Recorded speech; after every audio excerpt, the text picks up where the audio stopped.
All right, welcome everybody to Inside Brooklyn. I am your host, Jams of WJMS Radio. So excited to be with you guys today. Of course, I'm joined by my beautiful co-host, Kristen Nye. And today we have a special treat for you guys. We have a very, very important person here, definitely for the city of Brooklyn. Heck yes. VIP. We've got Nizer Saunders here, who is the founder of Brooklyn Tech Week. So for all of my techies out there, we are going to give you some really good information today. And we're also going to let you know how you can get involved in Brooklyn Tech Week. So, Nizer, welcome to the show. How are you doing today? I'm doing pretty good. Yeah. Pretty good. Great. Well, why don't you give the audience a little bit of background on who you are and how you got into tech? Like, I know there's sometimes people just kind of get into it, and sometimes people are born into it. So Yeah. Well, I wish I was born into it, but I like to start with saying, growing up Brooklyn. Okay. Happy life, but rough and tough. Yeah, okay. And I feel like that's any New York City background though. And I just want to also add that that's why we have to always appreciate our parents and not think that they don't know what they're talking about, because they live what we are, where we're at. So I guess the old saying is that their past is our future. Mm-hmm. And that's what makes them wise beyond their years, and young people should heed to them. Heed to your parents saying. So with that said, I was growing up in Brooklyn. I remember listening to, I don't even know if I should say what I was listening to, because this is going to crazy date me, but I will. Listen, you were probably close to just saying here. So I was listening to Run DMC when they first came out with their first record with my friends on the stoop of Woodruff Avenue. Okay. Not too far from here, one stop away is Parkside Avenue. Mm-hmm. And I remember it was the summer, and just like any kids in the summer, we was mischievous. We sat on the stoop, then we would walk down the block, then we jump on a train, go to Coney Island, and then as kids just have fun the way we have fun. But there was something missing. We didn't have guidance, we didn't have structure, we didn't have mentors, we didn't have tech, but we did have parents. And so when things got out of control, my father stepped in, and he lived in Harlem. He said, you coming uptown, and you're going to this school for a while, and you're going to learn this. And I was like, that sucks. And you going to Bel Air to live with your auntie and yeah, basically. Got a Fresh Prince of Bel Air story happening. And Fresh Prince of Flatbush. There you go. Right, so that's funny. Yeah. The fact of the matter is, the transition was rough. It was tough. It was hard. I missed all my friends and my freedom. Boy, did I learn a lot, because as I am older now, I realize what my father taught me. He said that discipline is not something that is supposed to create pains and aches for you, but opportunity. It's supposed to give you the ability to chisel out the best of you, so that you can take advantage of those opportunities that come along your path. And he also said something to me that there is no opportunity if you're not ready for it. Be aware of the word opportunity thrown around easily. Mm-hmm. You can only have an opportunity if you're ready for something. And so when I stayed with my father, he got me into a secretarial school. I was like, dude, I gotta go to the secretarial school. Typing? Typing. That's good. It was good. So that was your intro into tech, was typing? Yeah. All right. Yeah, that's big. Native speaking, there we go. But it wasn't big when you're from Brooklyn and your friends is yo, what are you doing? He's over here learning typing. I'm fixing these thingies, typewriters. But to make a long story short, but I learned basic secretarial skills, administrative skills. And then when I graduated from the secretarial school, I was able to get, some nice, decent jobs. I still have one foot into music and things of that nature. Mm-hmm. And so I went to City College and I learned audio technology and studied how to be a recording engineer. And not only studied how to be a recording engineer at that time, the Macintosh, which is Apple, right? Yeah. So it was Macintosh before Apple, right? Came out with their first line of computers, and it was hard as heck to learn to operate. because then it was like the first prototypes, right? But because I was in this audio technology, I was learning audio technology. We were learning all the basics and stuff about sound waves, shine waves, and how to operate digital equipment. So I took hold to that Macintosh, and behold, I started recording stuff that today might seem primitive, but at that time was innovative.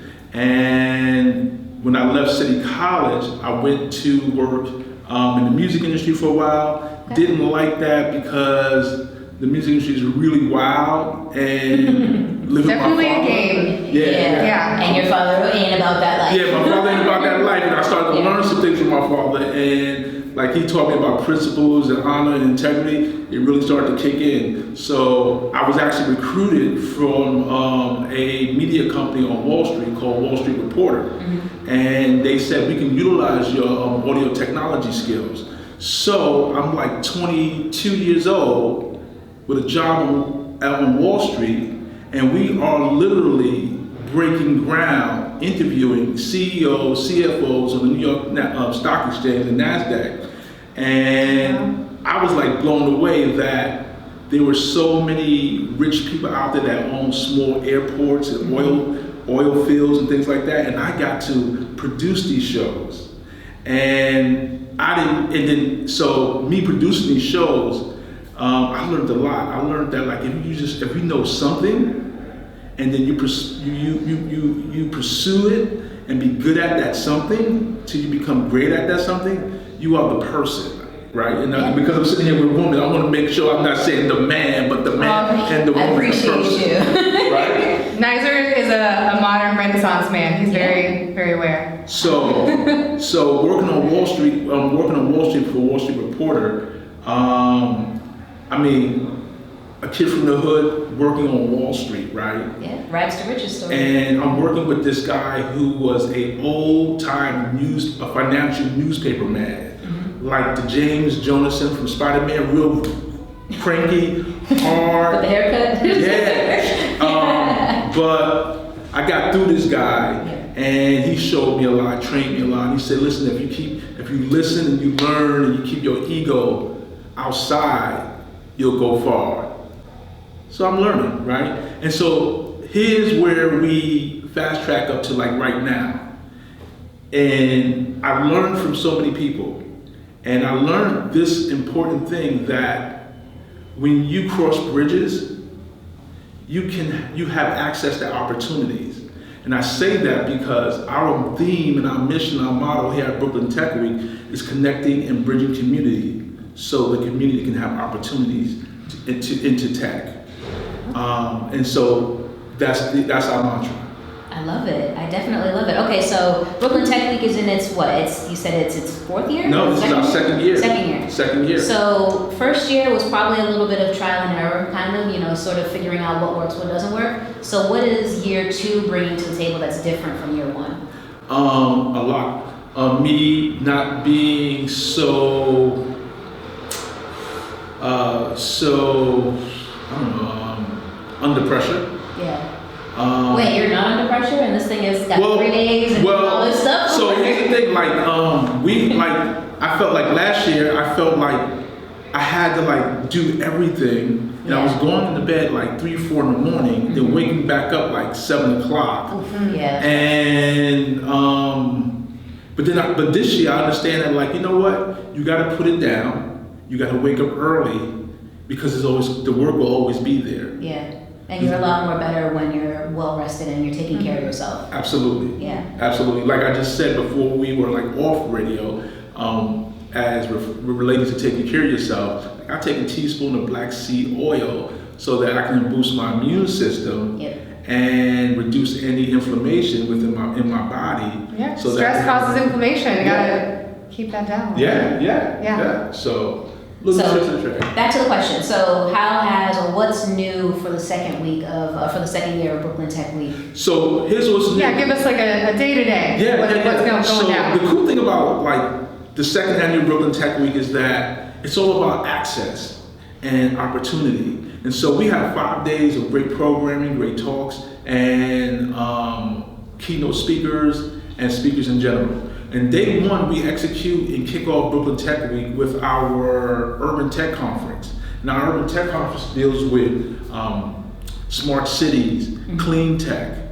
And we also look into things like, how is energy being transformed and how are we looking at the ecology and dealing with the rapid impact of like destructive things that plague like just the world, right? Yeah. So all the critical issues that are big topics of conversation. Yeah. So our keynote speaker is from NYU, and he is he's the expert in sustainability at NYU, and we have him there as our keynote speaker to talk about how technology, if done well, can help do things right for the global cleanliness and making sure that energy is up to par with like innovation. And so on day two, we deal with blockchain and crypto technology. Right, so we know we're moving into this. Well, we actually are in this digital age, and we're using digital currency. But now, like with blockchain technology impacting all sectors of industry, finance, health, education, and so on. The blockchain, we have to now learn what is blockchain and how are we using cryptocurrency, and what are the implications of this new technology. Will we get our hands burned if we put too much money into it, or will it be just a new way of doing business, buying things and exchanging coins for dollars? And then last but not least, we have day three, which is Startup Econ, and it's all about helping startups grow and scale their business. And then on the weekend, we have our hackathon. So we have two programs with the hackathon. We have our blockchain hackathon for social good, and then we'll have a cyber security hackathon. Oh, that's good. Yeah. There's a lot going on. And I could not cap all this off without mentioning our sponsor. I was just about to say, who are the sponsors for So the event? this year the sponsor is National Grid. Oh, wow, And that's a good one. Yeah, we kick off at National Yeah. Grid. And I approached them, I talked to them about Brooklyn Tech Week, and we host, every year at Brooklyn Tech Week, we host our Urban Tech Conference where we deal with smart cities and clean energy. It was like, we want to get involved. Good. NYU Tandem is our sponsor. Once again, I've been dealing with them off and on, and our key person named is Sire. He is the communication and dean. He's dean of communications at NYU Tandem.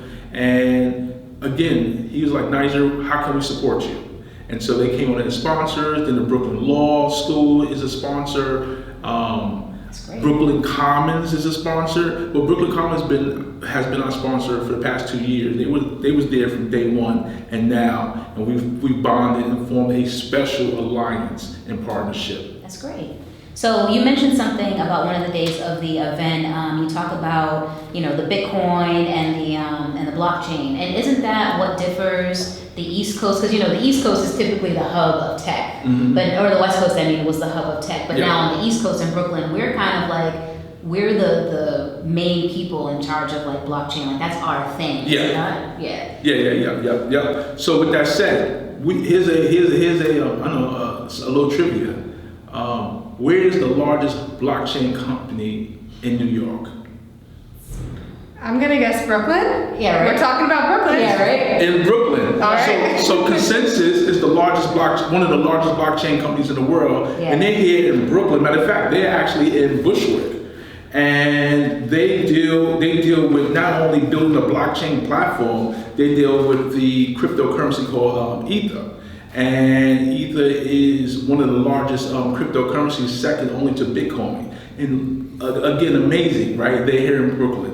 And why is Brooklyn, and we talked about the West Coast and the East Coast. The West Coast, meaning Silicon Valley, has always been the go-to place for innovation and technology. Yeah. Well, New York City in the whole is like, I guess would be the second largest tech hub in America, next to, I guess, like Chicago and Miami and a couple of other places. But particularly in New York City, Brooklyn actually outpaced and outbeat Manhattan with more job hirees as in programmers and coders. So Brooklyn is not just doing well, it is getting It's a bigger leader and better, and yeah. better, and it's a leader and is moving forward with its many tech hubs. Because when we talk about tech hubs, we talk about Brooklyn in terms of technology, we're talking about like the Navy Yard, Brooklyn Navy Yard, the Brooklyn Army Terminal. We're talking about NYU Tandem. We're talking about the downtown Brooklyn area. We're talking about Dumbo. We're talking about Industry City, which deals with technology and manufacturing. And So much. there's a lot of technology, growth, innovation happening in Brooklyn. And this is why I had this epiphany 4 years ago. I was just gonna ask, what, like, you spoke about building bridges, and what's your big vision? Because you're so passionate and there's so many people involved, and it sounds like this is like the next big thing. The big vision is this, right? And I think I said it when you asked me how did I get my beginning into tech, is that all of this technological growth and innovation is taking place. But is it something for a particular group of people, a small niche of people who've always had their hands on the purse, pocketbook of money? Because innovation comes in all flavors, in all genders, in all ethnicities. And so how do we all step to the forefront so that we can move innovation and technology at light speed? And the way we do that is not just look at one group of people and say they're the greatest and they're the smartest. We are all Einsteins. We are all Einstein. Einsteins are men, women from different backgrounds. And we need to all come together and find out that even though we live in different communities and different hubs, when we work together, I mean, we can do great things. I mean, great things. And so, Especially in a place like Brooklyn, in so much diversity. Absolutely. Yeah. Absolutely.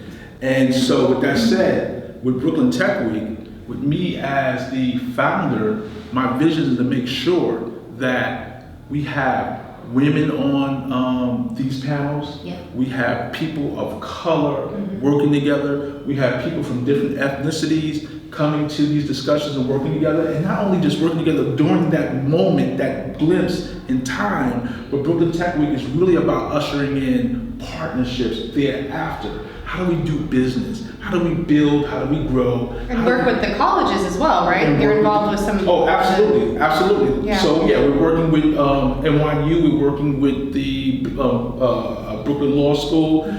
We're bringing on a few more colleges as we roll into Brooklyn Tech Week, as you already know. So Christian has been a great hand in helping me with Brooklyn Tech Week, reaching out to different folks in different organizations, bringing people on as speakers, and just letting them know, here we are, Brooklyn Tech Week, here we are, and this is what we're doing, and we'd love to have you as a community partner. So traditionally, there are a lot less people of color in the STEM field, the science, technology, engineering, and math field. So for young kids, who may have been sort of like you, just growing up in Brooklyn and growing up just on the streets kind of a little bit and just sort of really not having the opportunity to experience these things, are you doing anything with some of the local public schools or anything like that to maybe get some of these young children of color in who may be like super excited about technology but may not otherwise have the experience or have the ability to attend something like this or be in this field? I'm glad you asked, right? So I am not doing this myself. So here's a good example. Brooklyn Tech, we're a platform where we connect people and we create partnerships. And so we have a wonderful lady by the name of Michelle Gal. She's one of our community partners, and she will be speaking at Brooklyn Tech Week. She runs Digital Girls. And Digital Girls is a STEM program where they go and do outreach and partnership with schools from kindergarten to 12th grade. And she has, over the last year, reached 5,000 students and helped them with integrating and learning about STEM. That's awesome. And STEM is very important, so we need to make sure that people understand that STEM stands for science, technology, engineering, and math. And these are the fundamentals to get you on board to learn more about how you can find your place in technology. And let me just say this as well. Technology isn't always about coding, right? It is about having this fundamental concept idea and some training that you can understand that you can have a role in innovation if you know the fundamentals, but you can come in as an accountant. You can come in as a financial person, as a legal person, or as an administrator. The field is wide open. Yeah, it's wide open, right? Because every tech company, at the heart and core of it, is still a company. Yeah. And the company needs basic components to run, operate, scale, and grow. You just have to have a passion to love what you do and figure out how can I build a bridge and learn to connect what my passion is about with technology. And so what does that mean? That means that if you're a dancer, a healer, right? A roller skater, love what you do, and then study some fundamentals about technology. Study something about blockchain, crypto, AR, VR, right? Learn something about biotech. It's all here. We can learn. You can read a book and you can go on YouTube and figure this stuff out. The things that you don't understand, you can go on YouTube and say, and watch somebody explain it visually. Yep. And so what I'm saying to you is that a lot of people are now being self-taught. So when we look at technology in terms of a lot of new hires, in terms of programmers, a lot of these programmers are self-taught. I'm not saying, now there are a lot that still go to school and learn, but a lot of these people are self-taught. They picked up a book and they read the book and they also reference YouTube and they also go out to conferences, meetups, they network and they share information. It's a community too. Exactly. So it's a wonderful time to explore, to grow, to connect, and jump in. So do you need anything from the community in terms of maybe volunteers, or so obviously you always room for more sponsors, so what can somebody do who's interested in getting involved in Brooklyn Tech Week more than just purchasing a ticket and attending the events? So first of all, you're an awesome host, because you are hitting on some cool, great things, you know? Thank you. And Kristen, you're doing extremely well here too. Oh, thank you. So I just want to know, but this is cool because like you're in tune to the conversation, and you're also thinking outside the box, like where we're going, and let me make sure I navigate this thing. So he is hitting. Let's get it out there to the world. But in reference to what we need, it's not always about money. It's about energy. And the energy we need some good old people to come down and volunteer, as you just said. Yeah. We can use volunteers, right? We need volunteers to help get the word out. We need volunteers to make sure that during the conference itself, that things are being met. People are being managed and manning the registration tables, making sure that the speakers know where they're at, know their place, know their cue. There's a lot to be done. Okay. Excellent. So, and then I guess where do people reach out to you to, number one, get tickets, and number two, to help to actually, invest their time for you? Great. So let me just start with, if you're looking to volunteer, our lead person's name is Laura, and you can find her at Brooklyn Tech Week. Just Google Brooklyn Tech Week, but better yet, log on to brooklyntechweek.org. And I'll say that again, log on to brooklyntechweek.org, where you'll find out everything you need to know about Brooklyn Tech Week. And Brooklyn Tech Week is a 5-day tech conference where you'll learn to network, you'll learn about what new technology is coming down the pipeline, and we cap it off with our hackathon, where you should be there learning, experiencing, and networking. All right, and of course, gotta give you dates. What are the dates of the event? The dates of the event is, thank you very much. That's the one thing I'm like, wait a minute, we're forgetting something. You are so awesome.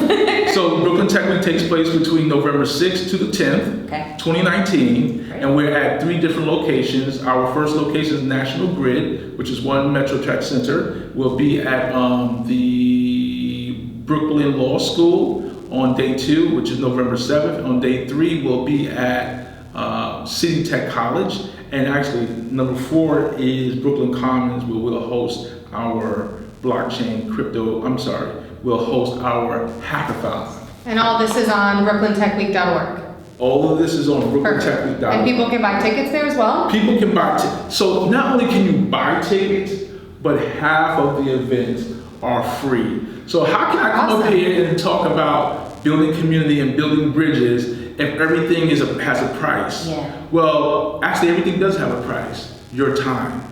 So half of the events are free and the other half are paid for. This way we balance it out so that you can have access to your own community and find out all about what's happening in terms of tech and innovation.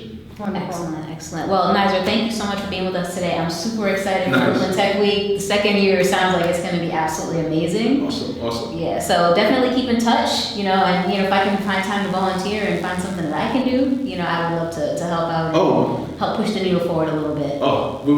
With your nice sounding voice, I'll be the MC. we can use you as an MC. You can sign on the dotted line there, my Yeah, friend. right. Definitely. No, I kid, but in all seriousness, though, thank you for all that you're doing to try and bring, communities to the STEM field. Because honestly, United States is supposed to be the #1 nation, but the only way that we can continue to be the #1 nation is if we continue to have lots of different people at the table having a conversation. Yeah. We can't be the #1 nation. with Build only that one person. community. Yeah. And can I say one thing in closing? Sure, absolutely. I just want to say one thing in closing. I want to throw a name out, and the name is Dr. George Washington Carver. Yep. Dr. George Washington Carver was one of the most brilliant men in science.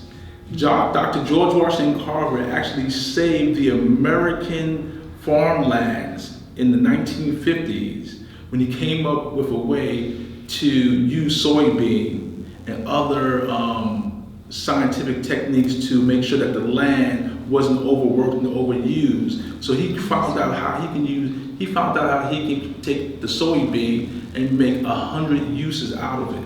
And he did such a great job that the US government called him and asked him, can you make something with the soybean that it would be utilized in our paints and in our plastics? And he answered the call. There you go. That's all you gotta do, folks, is when opportunity calls, be ready. Absolutely. But also answer the call. So, Thank you. thank you, Nizer. I appreciate you being here Yeah, today. yeah. And for everybody that tuned in today, thank you so much for tuning in to Inside Brooklyn. This has been your host, Jams, with my beautiful co-host, Kristen Nye. If you can check out brooklyntechweek.org, you can find all the information that you need on how to get involved, how to attend, and also how to support an event like this. So thank you to everybody behind the scenes that helps make this podcast possible. Shout out to Trendy Trippin and Joanne Briere for the time and the location, and shout out to the Brooklyn Commons for being a gracious host as well. We'll see you next time right here on Inside